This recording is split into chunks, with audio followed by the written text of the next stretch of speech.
Comincia una corsa lunghissima, estenuante, per tentare di arrivare il primo giorno di scuola con le scuole pronte. 45 giorni di tempo per le scuole dell'infanzia e delle elementari anti-Covid e €500.000 di contributi governativi per fare i lavori. Sono arrivati pochi soldi. Ricordo che se dovessi fare la divisione matematica per mettere d'accordo tutti dovrei assegnare €6.000 a scuola. Non sarà così. Spiccioli per una lista della spesa lunghissima e così tecnici assessorati si sono rimboccati le maniche e dopo una lunga maratona con i dirigenti scolastici, tra le 1000 richieste sono state individuate quelle che sono le priorità.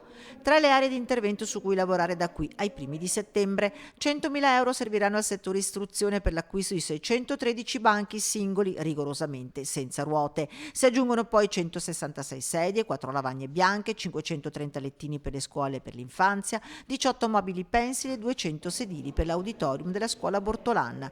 €200.000 invece saranno investiti in microinterventi per adeguare gli spazi. Sono circa una ventina di interventi, sono microinterventi che riguardano principalmente la tinteggiatura delle sale, il rifacimento di pavimenti, la risistemazione di illuminazione e di impianti elettrici, tutte cose strutturali ed importanti che non sono solo finalizzate all'emergenza Covid ma serviranno anche per i prossimi anni. C'è poi tutta la parte esterna, giardini, aree gioco, anche qui a disposizione €100.000 e già in tempi pre-Covid l'assessore Alverde aveva iniziato ad intervenire. Andremo a intervenire in tutti quegli istituti che hanno necessità di migliorare quello che è lo spazio esterno, sia per garantire la sicurezza dei bambini durante la ricreazione, ma anche per garantire la sicurezza all'ingresso della scuola.